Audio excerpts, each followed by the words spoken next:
Good afternoon, ladies and gentlemen, mothers, fathers, daughters, sons, brothers and sisters. This is episode 31 of the Wacky Random Challenge Season 2. Joining me once again is Mr. Hamish Sopwith. Hello to you, sir. Hello. Version 3 of the Dubai Autodrome is the international version, so it cuts out an element of the national circuit, so most of Sector 2, and it rejoins the bit that the national version cut out.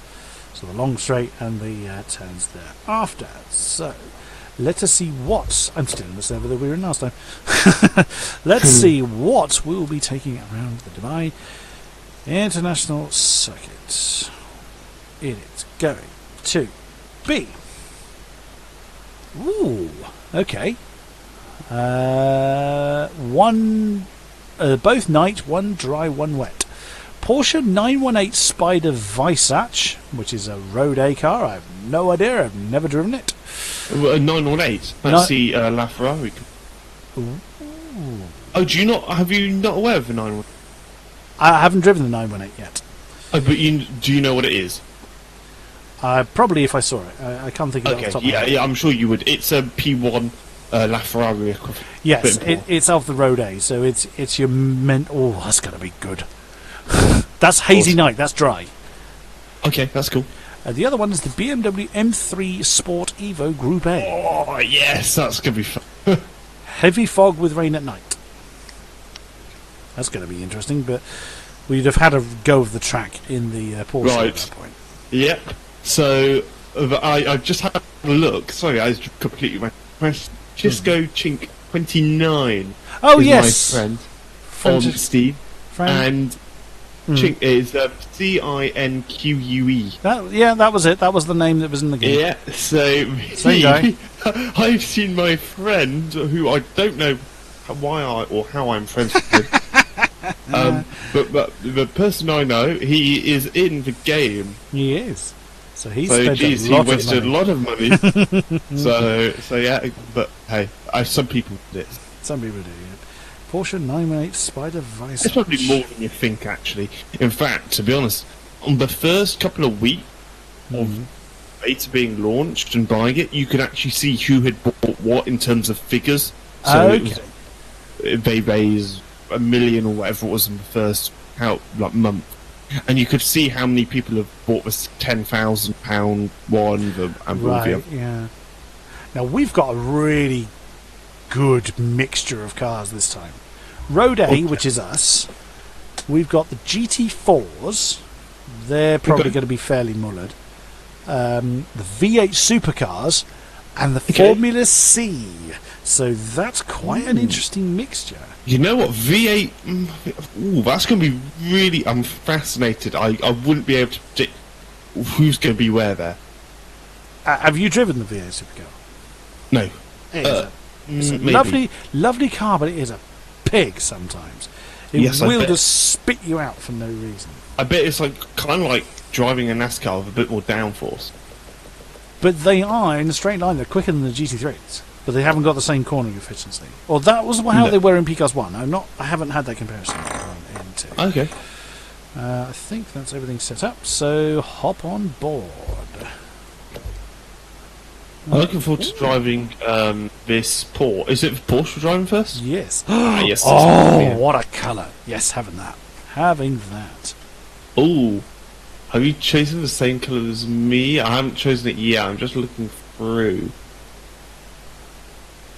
I'm waiting for you to pick yours to see if we went with the same. No. Oh, I don't know what you picked. That orangey colour looks cool. Same type of livery. I nearly went for that, actually. Yeah, that was the one I was going to go for, and then I saw this one. So. The thing, one element of this Wacky Random, I like a lot of the things about the Wacky. But one thing I really like is the fact that we're able to look through the liveries. It's so rare you actually do look through liveries. That's true, actually. In fact, I honestly wouldn't.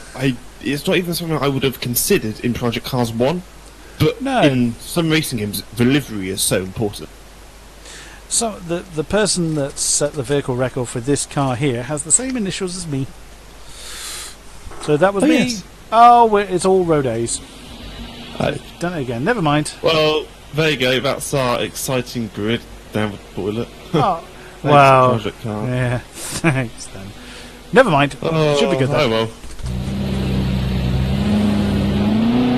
Oh, that's a nice sound. Oh, yes. I can hear you revving as well.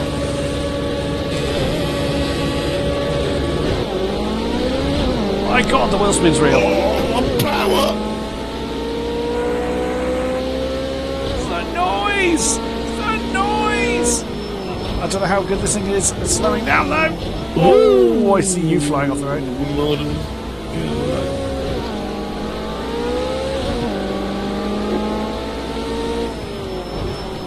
Oh dear, it's not got great braking efficiency. Well, my one did, only because You hit something. Self-deploying curves. I'm not a fan of self-deploying curves, but it doesn't deploy very quickly. Oh, and well off. I'm last. I will be. I will be in last by the time I actually recover. I'm ridiculously off circuit. You'll see me in a minute. In fact, I'll wait for you if you're. I'm in a safe place where I can wait. You'll see in a minute. Yes, I can see you. Just Oh, hello. Sorry, did I tap you then? No, you just made me jump. I didn't realise you were that close behind. I just Radical. Whoa. Pair of radicals. Here we come.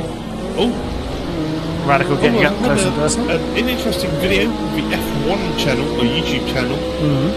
They did a comparison with where all the four-time world champions or world champions. There's only like 5 of them: Schumacher, Fangio, Hamilton, Vettel, and someone else. Can't remember. Prost. Prost, yes, that's it. And it sort of did a bit of a statistic in how they all did. Now, it's not that I'm not a Hamilton fan, but I'm not. You're not enamoured by. No, he's. Oh my goodness! I mean, Alonso and Schumacher an awful lot more. Let's put it that way. Yeah, I can understand that. And anyway, it's quite interesting how you know how much Hamilton's been bigged up. How amazing he is and that kind of stuff. Oh, don't get me wrong, he is a phenomenal driver. However, interestingly, how much people like Schumacher and including Vettel mullered Hamilton's record in terms of how old they. Right, Hamilton's 32. Vettel was 26 when he won the fourth championship. I mean, that's not, that's a different league in my opinion. Oh dear. And again, Schumacher's win rate was a little bit higher. In fact, so Lewis Hamilton had the fourth lowest win rate to races at his fourth championship. Oh right. So Hamilton's won like 61 or 2 races out of 200 and something. So his percentage is lower. So his percentage is lower than Schumacher, Fangio, and Vettel. Although Fangio's a bit of a weird one because he only ever entered 50 races. Odd, yeah. But there was it's only all comparable. True, yeah. I mean, there was only like 7 races in a year back then, or something like that. The thing that really frustrates me, which I'm surprised Sky haven't actually brought up or whatever. I mean, correct me if I'm wrong with whatever viewing platform you use, but the fact that so when Schumacher was racing, seasons were from 17 or 15 up to 18 races in the season. Something like that, yeah. But what now Lewis is racing, it started off with 18 or 17 or whatever it was, and it's now 20. Well, it was 21 last year. Yeah.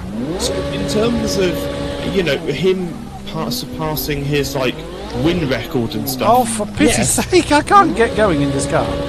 Oh, can you not? I'm just spinning around. I'll wait. You'll be waiting forever. No, carry on, honestly. It's okay because I'm in no man's land anyway. I would say I'm 30 seconds behind you. Well, I was 15 seconds off a dude ahead of me. But it just annoys me because, Schumacher. I think if we were to calculate, because I did do a bit of a calculation on what would if you take it statistically, how would Schumacher and Hamilton compare against each other? In terms of Schumacher did 20% less races, so in other words, you have to take whatever he's got in terms of wins. So that was 91. I think. You have to add an extra 20% onto that. Yeah, I follow where you're going. Yeah, because of the amount of races in a season. And if that was the case, Hamilton hasn't beaten his qualifying record. Although he hasn't. Numerically, he has, but in percentage-wise, he hasn't. He hasn't. Yeah. And it's the same with championship points. Obviously, they only used to have 10 points for the win. Yeah, that's right. Schumacher's right down. Yeah, see, I use a different. I used to be a really big F1 stat hound. I'm not so much anymore. I do love stats. I'm gonna say. What I used to do when comparing points, because I used to keep my own what I call an F1 scrapbook. It was not ever a scrapbook in the traditional sense of cutting newspaper bits out and sticking them in a book. It was just an Excel spreadsheet full of facts, full of stats rather. So it was wins, basically who had won where, or who had finished where and when. That's all it really was. And from that, I was then calculating my own set of statistics. Sure. So the obvious ones: how many races, how many points, retirements, podiums, fastest laps. But then I started doing. Trying to think now. Win percentage. So we talked about that one.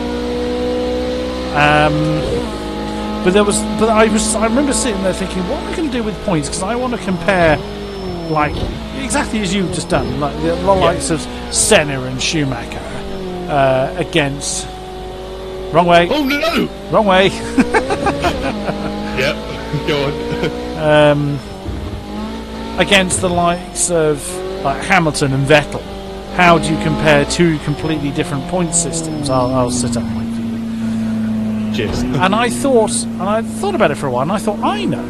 Rather than just doing a flat points comparison, although I did that as well, I did what I call the max point percentage, where, and the easiest way of explaining what that is say a driver took part in some races and the maximum amount of points they could have scored in all the races they entered was 100, just to make it nice and simple. Okay. Yeah. So that was as many as they could have scored if they won every race they ever entered.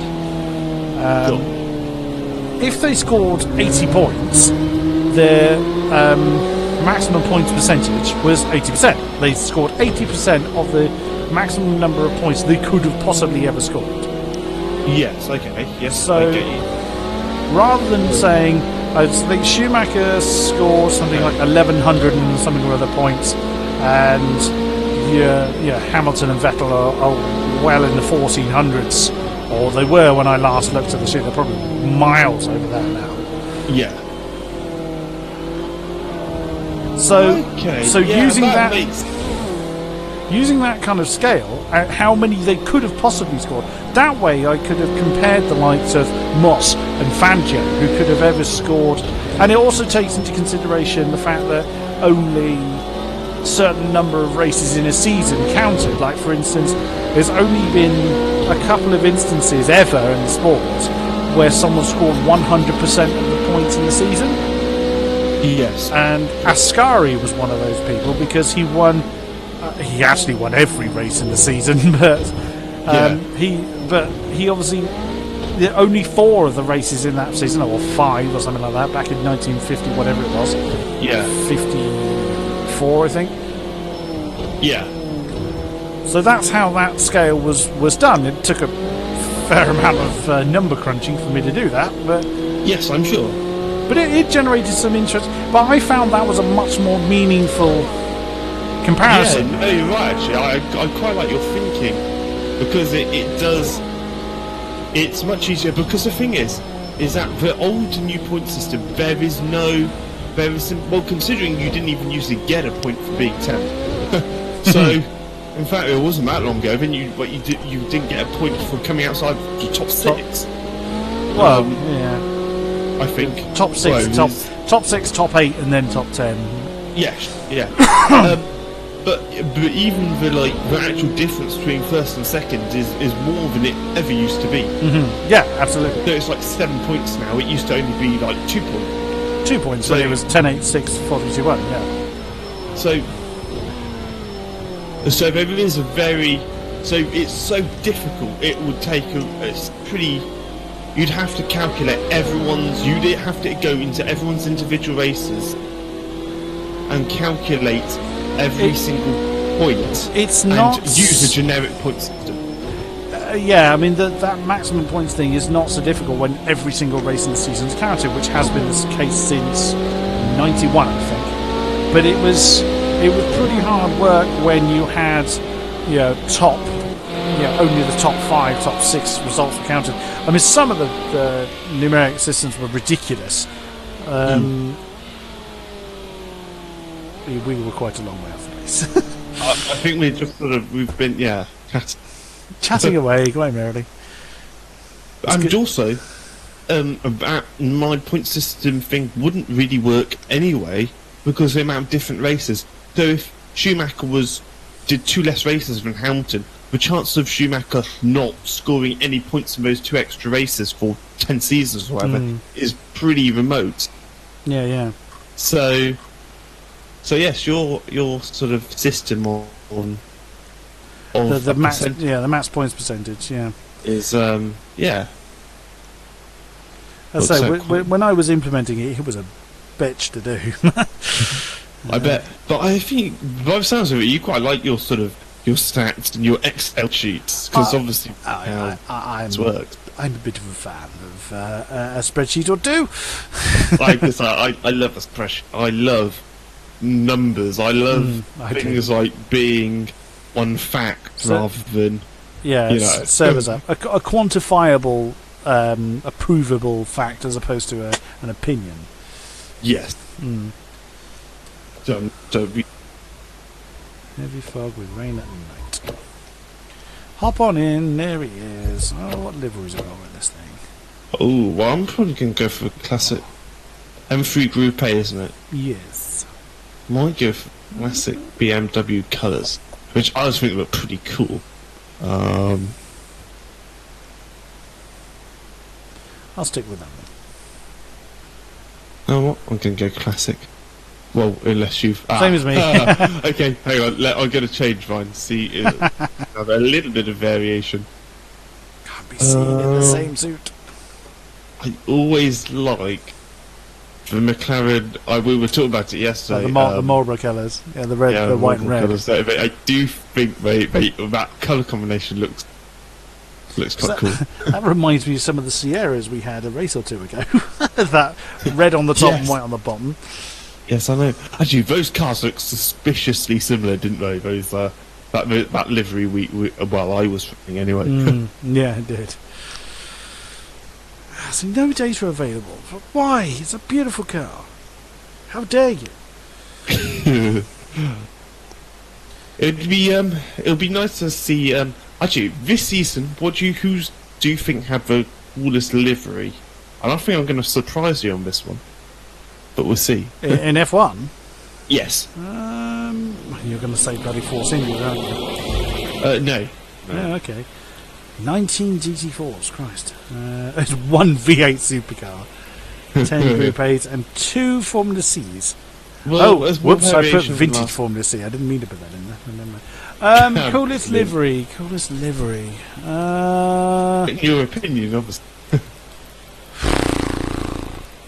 I did quite like the sort of black and orange McLaren colours. Okay, fair enough. Well, for me, I can say I quite liked... I don't know if it was coolest, but I really liked the Sauber livery. I liked the classic look. Well, the blue? The blue and gold.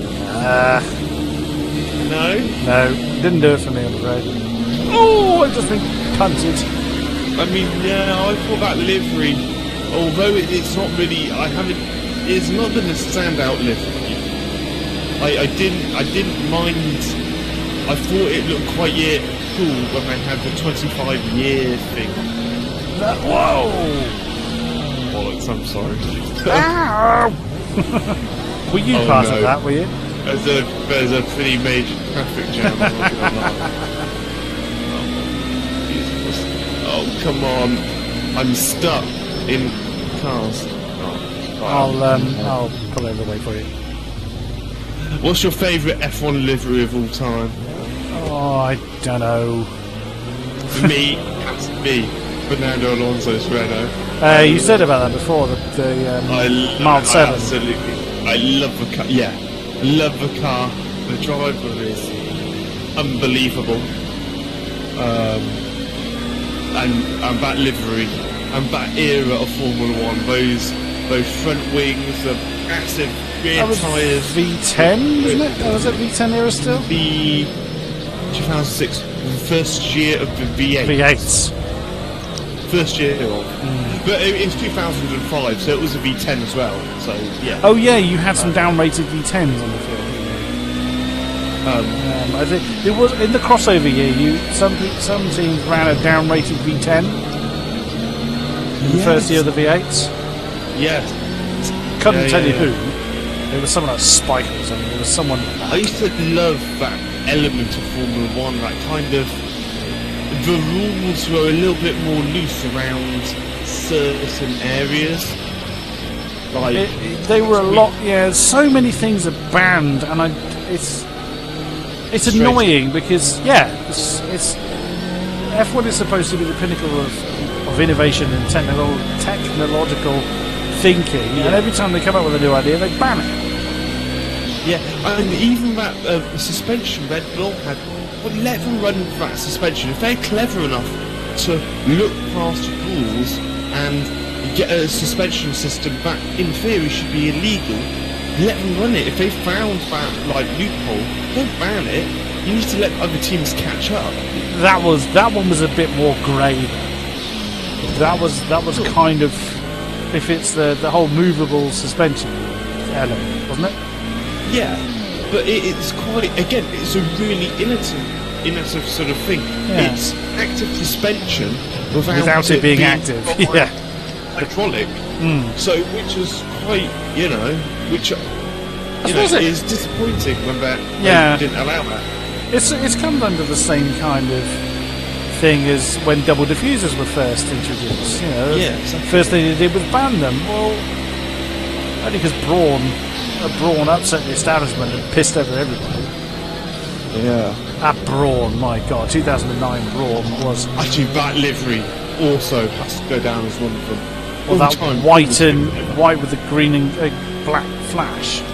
Yeah. Yeah, it was a good looking car, but my God, it was quick. Yeah. The first 6 races, they just won it. Oh, yeah. The championship was done before they left Europe. It was before they even got to Europe. So that is so cool, bud. Honda going completely kaput. Ross Brawn takes over, and suddenly that is like. Yeah, but I bet Honda was sick. I bet they were absolutely living when that happened.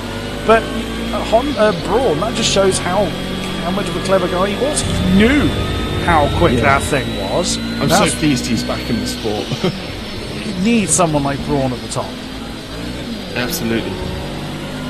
I don't know about you, but like it or loathe it, even the things they did in the States with that kind of American football, NASCAR, IndyCar style announcement. Why not? Thing.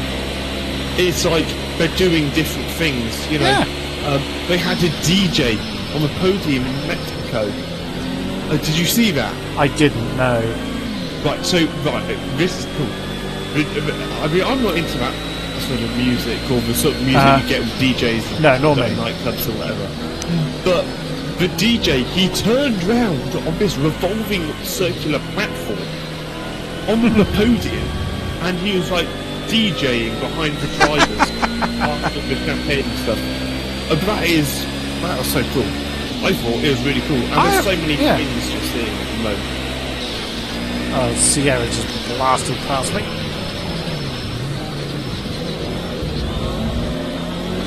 I guess I can know this track so badly that fog really sort of does do it for me.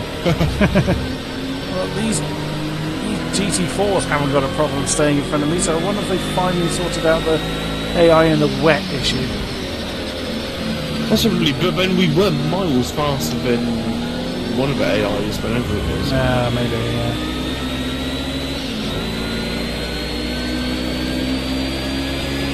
But the Bernie Eccleston, I don't know if you heard, but he was saying how he doesn't think Liberty have done anything before. I guess I don't get me wrong, I do like Bernie, or I like how he says things on his mind. He doesn't put his punches, but he's too out of touch with the real world. He had to go. Liberty were absolutely right to wheel him out. It's nice to see the change, actually. Yeah. Unfortunately, Bernie, what he did in the 70s, 80s and 90s... revolutionised sport. For the 2000s was phenomenal. No one will ever do that again to any sport single-handed. It's not possible. No, exactly. But he did it, and let's face it, he got Formula 1 to where it is today. Yeah, completely, he did. Which is fine, which is amazing.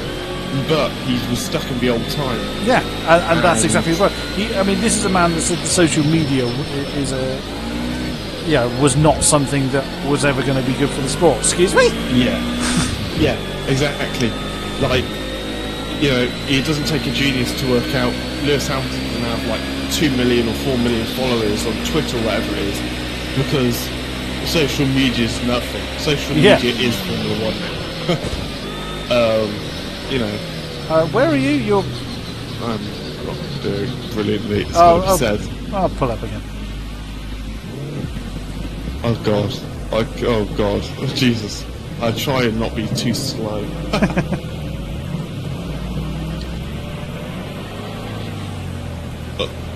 I've just crashed. You're struggling, aren't you? Yeah, I'm gonna say these last two. This track is not my. I did say learned that first elements of a track. It's back straight and it being the fog as well. I'm afraid is not. I might be all right when I follow. Also, I'm not really concentrating. I'm too busy chatting. Yeah, we have done a lot of that these last two episodes. But yeah, I love being all the new things Liberty have been adding. You'd have never seen esports introduced into the Formula 1 world under Ben Hurst. I mean, how cool is that? How awesome is that? Especially as huge esports fans as we are, and esports players. Yeah. That was just amazing. And I like how Liberty were able to get some big names like Valsecchi and Chandok in. I quite like that, and I like how they stuck to the roots of getting X-Matty G in as well. I thought that was important, but they didn't. It wasn't basically just from Sky F1 panel. Don't get me wrong, I love the guys from Sky F1. I like how Martin Brundle, Hill, and but they wouldn't have been able to embrace the gaming aspect properly. But it's not esports, and it's cool that they had someone from the community who's been very much. Some people aren't a fan of Matt and how he sort of goes around things. Other people do. But that's nature of the beast, isn't it? But never please everybody. He's very much grown. If you know Formula 1 and you watch any Formula 1 videos online, you would have probably heard of Matt Gallagher in the F1 racing community.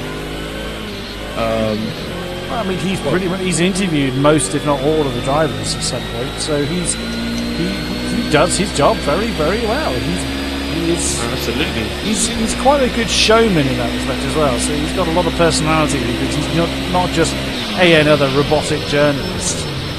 Yeah, exactly. And and I do like how he, I like how he sort of. He's always energetic. How he comes across, I quite like that. Yeah, and it's cool. He's part of the community and stuff, and some of us know him, but some of you don't. But if you ever talk to him, he doesn't. He comes across like a normal guy, if you know what I mean. That's a bit silly to say, but it's not like, you know, I'm sure you've talked to people before who are like, they're well known, but they kind of sound, they're a bit, they seem come across as very arrogant. Condescending. Well, you know, because a few they are. But Yeah. it's quite cool. I think we have quite a good community in Formula 1. Oh dear, East that's Talk. around again. I feel guilty. I'm going to let you beat me because I just so badly.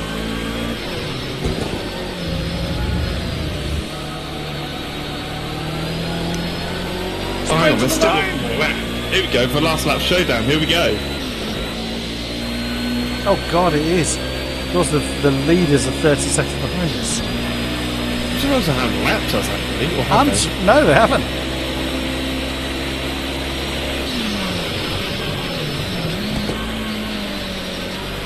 I'm actually concentrating now. Yeah, because you haven't said that. But yes.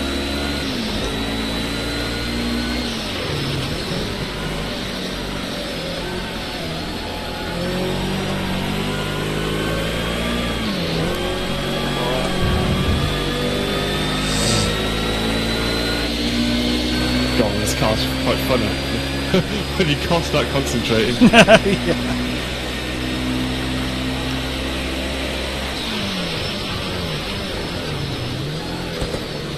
Oh, you braked a bit early. I did. With a puddle forming there, wasn't too bad.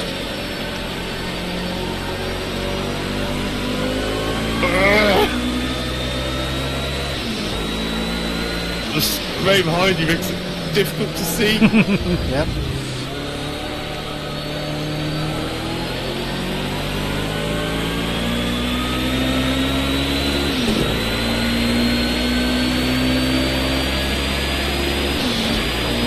Oops, that's off. Oh no! I'm in the stream. So this basically, this series has turned into the King-Kodiak podcast with a bit of Project Cars 2 in the background. Well, yeah. I'm not entering the bloody pit lane, only because I'm close to the... No, I know, I've got that as well. It's because... Well, I assume because the AI is in the pits.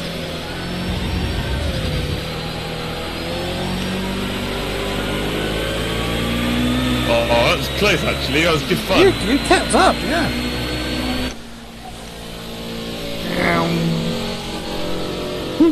What was our lap times? I imagine fairly close to that. Let's see. Oh, we're not last. Where are we? We were last in class, certainly. Mine was 157, yours was 202. hang on. Oh, yes, I see. I was. What? Remember, you can filter by class. Yes. I was How the hell surprised. was I so slow? I was surprised actually because you kept up with me in that last lap. It might have been. It might have been for dynamic track. So although we were keeping up, but we were getting slower and slower and slower because of the track conditions. Yeah, because I started off very. Well, that is it for this episode. Thank you very much. Like, subscribe, comment, and all that good stuff, and we'll see you again soon. Bye bye. Wait.